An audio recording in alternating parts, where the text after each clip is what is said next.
vamos falar aqui sobre direitos humanos, hoje bastante importante, né? 31 de março, o Instituto Vladimir Herzog e o Núcleo Memória realizam a segunda Caminhada do Silêncio nesta quinta-feira, 31 de março, no Parque do Ibirapuera. A data marca os 58 anos do golpe civil-militar no Brasil, período tenebroso da nossa história. A concentração do ato será às 5 da tarde na Praça da Paz, de onde partirá a caminhada silenciosa até o monumento em homenagem aos mortos e desaparecidos do regime militar no Brasil. Vamos falar sobre esse assunto com a Gabriele Oliveira de Abreu, historiadora formada pelo Instituto de História da Universidade Federal do Rio de Janeiro, é mestre em História Comparada pela UFRJ, atualmente coordena a área de Memória, Verdade e Justiça do Instituto Vladimir Herzog. Olá, Gabriele. Seja muito bem-vinda. Bom dia. Bom dia, querida. Prazer estar com vocês de novo. Obrigada. Prazer é o nosso, Gabriele. Bom, mas vamos lá, hein? Muita coisa para repercutir com você hoje, hein, Gabriele? Bom, vamos começar aqui pela nossa pauta principal, né, que é a Caminhada do Silêncio, que é fruto aí do movimento Vozes do Silêncio contra a violência de Estado. Desde 2019, né, vem chamando a atenção da sociedade para as violências cometidas pelo Estado durante e após a ditadura militar.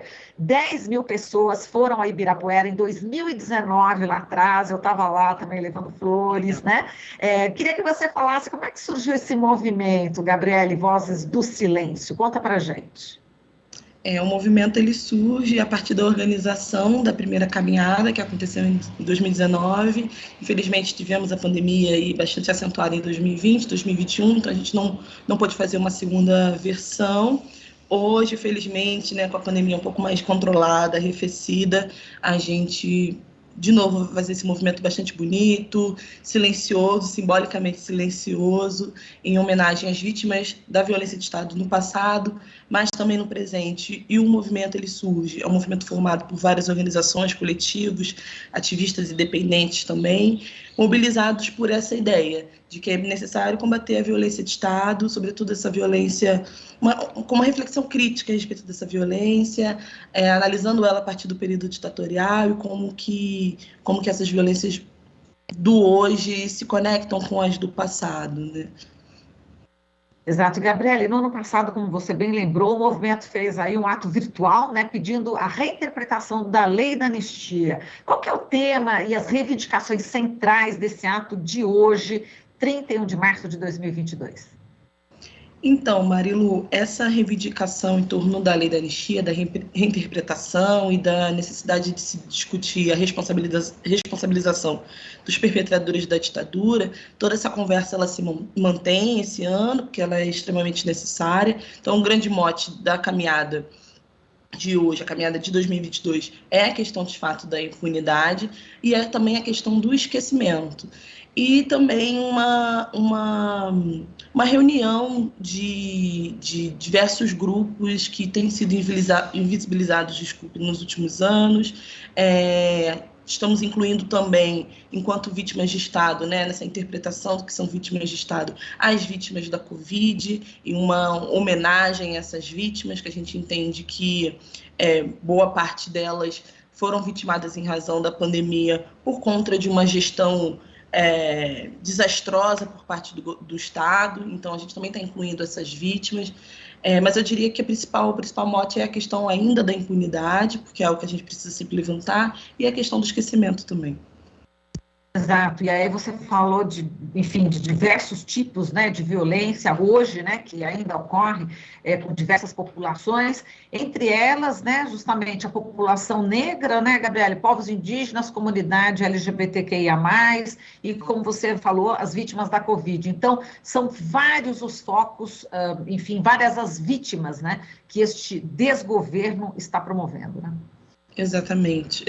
Não tinha como a gente, na primeira caminhada, não diria após a pandemia, né, porque a gente ainda está num momento de alerta, mas na primeira caminhada, após 2 anos precisando fazer esse tipo de reflexão ainda nas nossas casas, não tinha como nós voltarmos às ruas com o nosso movimento sem lembrar dessas vítimas, considerando que elas também se traduzem em vítimas do Estado, vítimas dessa gestão desastrosa e intencionalmente desastrosa, intencionalmente incompetente, digamos assim. Então, esse ano se fazia muito necessário incluir também essas mais de 600 mil pessoas que morreram nos últimos 2 anos. Exato, e povos indígenas, e Exato. comunidades quilombolas, enfim, Exato. sempre, na ditadura, você até estuda, né, essa questão dos negros, né, que foram vítimas aqui da ditadura militar, né, os corpos negros, e que continuam até hoje, não é, Gabriela? Exato, exato. Pode parecer um movimento, talvez... É um movimento de fato amplo, mas é porque, infelizmente, as vítimas, os vitimados pela violência de Estado no Brasil ontem e hoje abarcam várias porções, várias parcelas da população brasileira. Não à toa, essas populações historicamente vulnerabilizadas, historicamente negligenciadas. Então, é importante que a gente vá abrindo cada vez mais o nosso escopo para incluir todas essas minorias políticas. E falando na questão, né, da luta dos povos, enfim, tradicionais, quilombolas, a comunidade negra, a gente tem uma notícia que eu quero repercutir contigo, estou aqui, inclusive, abrindo os sites, que o governo exonerou o Sérgio Camargo da presidência da Fundação Palmares, né? Eu vou ler aqui um trecho que o governo, né, de Jair Bolsonaro exonerou. Essa exoneração foi publicada na edição desta quinta-feira do Diário Oficial da União, pelo ministro-chefe da Casa Civil, Ciro Nogueira, e na terça-feira o Camargo se filiou ao PL, né, que é o mesmo partido do presidente Bolsonaro, e ele falou o seguinte, vou dar aspas aqui: filiei-me ao PL, negros não precisam ser vítimas, negros são livres, pretos e brancos unidos, Palmares digna, Bolsonaro até 2026, sigamos patriotas. Ele escreveu isso no Twitter, mas ele não divulgou qual cargo que deve disputar, né? Enfim, eu queria que você falasse sobre essa gestão, né, do Sérgio Camargo frente a Palmares e, enfim, o que ele também tuitou em relação à questão dos negros, enfim, como é que você viu isso? Eu acho que acho que é algo a celebrar, a exoneração do Camargo, mas ao mesmo tempo nos deixa temerosos, porque a gente não sabe quem vem no lugar. Certamente, enquanto o Bolsonaro for presidente, Mário Frias for ministro da Cultura, tiver essa pasta em suas mãos, né? A Fundação Palmares está subordinada ao Ministério da Cultura, a Secretaria Especial de Cultura, melhor dizendo, a gente sabe que serão pessoas com o perfil do Sérgio Camargo que vão ocupar esse lugar. Eu acho que a gestão, se é que a gente pode chamar assim, do Camargo frente à Fundação Palmares talvez o maior, um emblema importante aí do retrocesso do governo Bolsonaro em relação à população negra. A Fundação Palmares é um marco das reivindicações do movimento negro brasileiro, foi criada a partir de reivindicações do movimento de mulheres negras, do movimento negro aqui do Brasil. É muito incômodo e muito lamentável mesmo que a fundação esteja sendo aí capitaneada por pessoas com essa estirpe. Infelizmente, a gente sabe que daqui para frente, pelo menos até as eleições e até a gente derrubar Bolsonaro e trazer um governo legítimo de esquerda, com apreço aos direitos humanos, com apreço à democracia, infelizmente são esses tipos de figuras que vão ocupar não só a Fundação Palmares, como outros órgãos dentro do governo federal. Isso você acabou de falar do Frias, né? Ele também está deixando hoje, né? O Mário Frias também está deixando hoje a Secretaria Especial da Cultura, mas o sucessor dele vai ser o Hélio Ferraz Oliveira, que inclusive, ao que parece, viajou com ele, né, para Nova York lá no final do ano passado e ficaram lá 4 dias, né? Enfim, gastando dinheiro e tudo isso realmente muito mal explicado, né? Agora, vamos voltar aqui ao nosso tema, né, Gabriele, de hoje, que a gente vai ter exatamente essa caminhada, né, caminhada caminhada do silêncio, e a gente, nesse momento, 31 de março, né, de 2022, a gente ainda tem, por exemplo, né, no Espírito Santo, um deputado que tentou realizar uma sessão especial de homenagem ao golpe na Assembleia Legislativa, né, hoje, mas foi barrado, e não é a primeira vez que a gente vê autoridades políticas, né, prestando homenagens à ditadura, ao próprio presidente da República, Ministério da Defesa também, enfim, sempre fazendo apologia à tortura, torturadores, no caso do presidente. E quais são os impactos, na sua opinião, de ações como essas na nossa atual e tão abalada democracia, Gabriela? Marilu, é um problema esse tipo de manifestação, né, enfim, com caráter elogioso em referência ao golpe ou à ditadura, porque acaba abrindo um precedente para toda a população. Então, essas figuras que são figuras públicas, que são autoridades políticas públicas, elas mesmas capitaneando esse tipo de manifestação de cunho elogioso em relação a esse período que a gente não quer que se repitem, que a gente está combatendo, inclusive as heranças deixadas, acaba abrindo um precedente bastante perigoso. Eu acho que vale pontuar que, dentre as recomendações da Comissão Nacional da Verdade, dentre as 29 recomendações, a 4ª recomendação versa a respeito, sugere, enfim, a não manifestação oficial, pública, por parte de agentes do Estado, de órgãos oficiais do Estado em relação ao golpe e à ditadura. A gente sabe que esse tipo de manifestação, enfim, de comemoração em relação a esse período, principalmente a partir dessas efemérides aí, em relação à ditadura, o 31 de março é o mais emblemático, a data do golpe, elas vinham sendo realizadas mesmo após a ditadura, mesmo inclusive antes do governo Bolsonaro, mas restritas a um núcleo mais fechado, um grupo de militares ali na caserna, os militares mais, enfim, mais idosos e tudo mais. A partir de 2018, sobretudo 2019, né, que é o primeiro ano do governo Bolsonaro, esse tipo de manifestação acabou se alastrando e ganhando aí uma certa legitimidade, não uma legitimidade, né, mas acaba ganhando um certo escoro por parte do governo federal, o que é muito perigoso. Então, manifestações desse tipo por parte de agentes de Estado são perigosas porque acabam abrindo um precedente, enfim, acabam normalizando esse tipo de manifestação que não deve ocorrer. Inclusive, é uma das recomendações da Comissão Nacional da Verdade que esse tipo de elogio, enfim, referente àquele período não aconteça.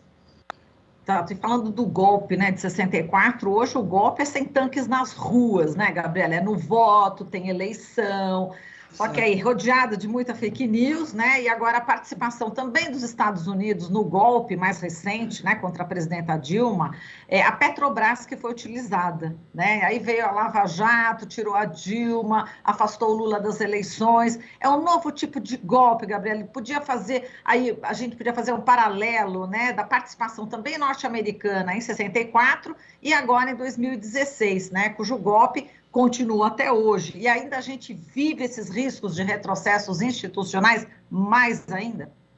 Sem dúvida nenhuma.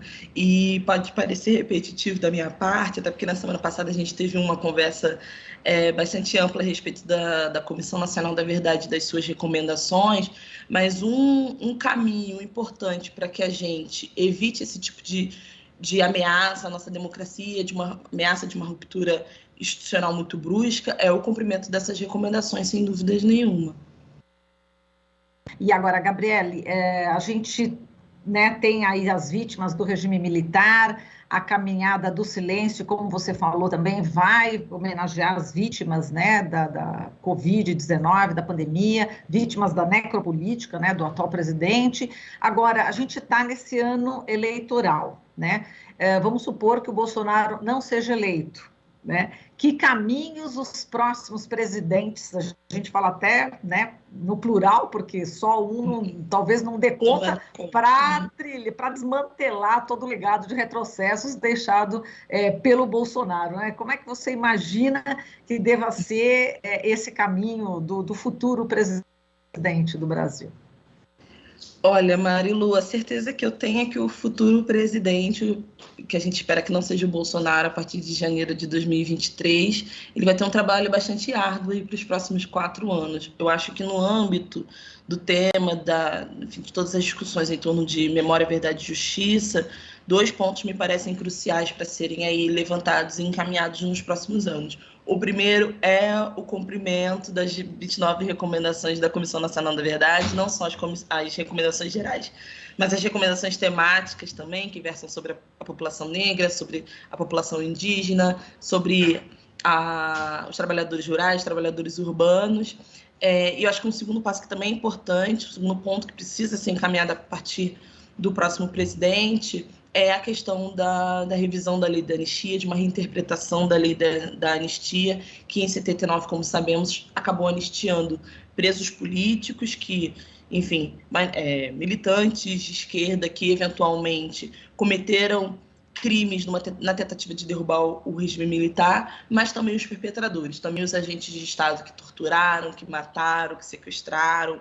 Então, acho que esses 2 pontos, pelo menos a partir da nossa temática, da área de memória, verdade e justiça, me parecem bastante cruciais para serem tocados aí a partir do próximo presidente. E agora, só para a gente encerrar aqui, depois você vai dar o serviço direitinho, né, em relação à caminhada do silêncio, que horas vai ser, tudo certo? A gente precisa falar da morte do Elifas Andreato. O Elifas Andreato, esse artista plástico, ele era muito ligado ao Instituto Vladimir Herzog, né, do qual você pertence, e a gente vai mostrar, inclusive agora, um quadro que se chama 25 de Outubro, que retrata a tortura e a morte do jornalista Vladimir Herzog, que foi assassinado em 1975 pela ditadura militar. O autor desse quadro foi o Elifas, né? E também, para, inclusive, homenagear o Elifas Andreato, o Instituto Vladimir Herzog, ele acabou colocando aquele logotipo, né, enfim, que é o perfil do Vladimir Herzog, inclusive que foi criado esse troféu, né, do prêmio Vladimir Herzog de Anistia e Direitos Humanos, foi criado pelo Elifas.